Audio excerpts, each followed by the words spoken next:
Okey, cerita untuk hari ni mungkin lain sikit daripada yang lain, di mana aku nak share juga untuk kepentingan semua. Mungkin tak jadi kat korang, tapi boleh jadi kat family korang, kawan-kawan ataupun orang-orang yang tersayang. Okey, ini yang dinamakan hydroplaning atau aquaplaning, di mana kereta kita akan lose control apabila air bergenang di atas jalan dan kita lalu dengan laju. So, inilah yang terjadi.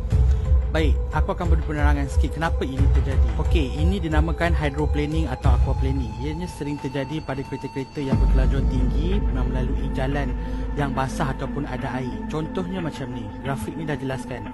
Air bila ada dekat atas jalan dan kita lalu dengan laju menyebabkan tayar kita akan lose grip dengan jalan. So kita tengok, air akan membuatkan kereta kita terangkat, membuatkan kita lost control. Belok kanan, belok kiri, belok kanan, belok kiri, nak elak sesuatu tak boleh walaupun pada selekor. Kalau korang perasan dekat tayar kereta dia ada longkang-longkang kecil tau. Dia sebenarnya bukan longkang-longkang biasa. Longkang-longkang ni menyebabkan air akan di-splash out daripada tayar, menyebabkan tayar kita akan dapat grip semula dengan jalan. Biasanya dia akan terjadi macam dalam video ni korang nampak, air akan di splash out. Bahasa mudah dia, logik tak untuk korang penuhkan air satu baldi dalam masa 1 saat?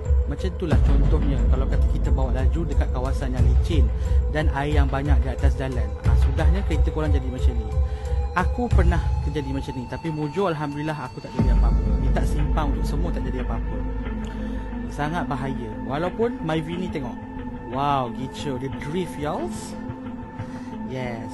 So sangat bahaya. Dan ini semua dia akan berkait rapat dengan sistem-sistem kereta sekarang. Sekarang ni kebanyakan engineer kereta sekarang semua dah bijak pandai. Diorang dah pandai untuk buat macam mana kita nak kurangkan risiko kemalangan dengan adanya hydro dan aquaplaning ni. Dan inilah yang terjadi. Dalam situasi macam ni, dia dipanggil understeer dan oversteer. Understeer ni bila mana kereta kita mengambil selekor pada kelajuan tinggi, menyebabkan kereta kita, momentum kereta kita bergerak lurus, tetapi tayar kita dah belok ke kiri dah, menyebabkan kita still akan accident terbabas.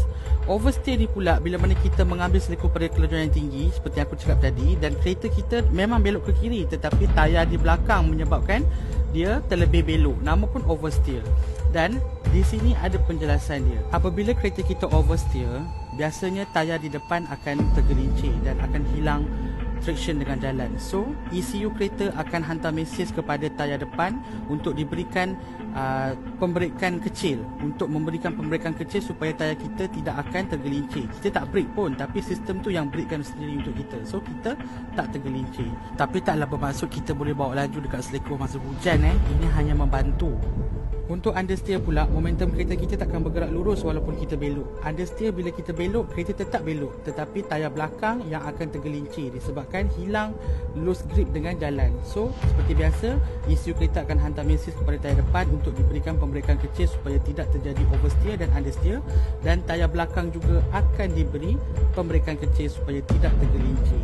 Jadi itulah dia pentingnya sistem stability control untuk kebanyakan kereta baru sekarang. Perkongsian ni mungkin tak penting bagi setengah orang, tapi bagi aku semua orang perlu ambil tahu dan ambil peduli, sebab kebanyakannya kita tak tahu sistem apa yang ada dalam kereta kita dan sampai tahap mana had dia mampu beroperasi, supaya kita tahu untuk tidak terjadinya perkara yang tak diingini. Mungkin tak berlaku kat korang, tapi boleh berlaku kat family korang, kawan-kawan ataupun orang yang korang tersayang. Kadang-kadang macam itulah, dalam kita berhati-hati ada orang yang tak berhati-hati, menyebabkan kita yang mendapat kecelakaan tu. So korang drive safe and be safe dalam memandu, okay?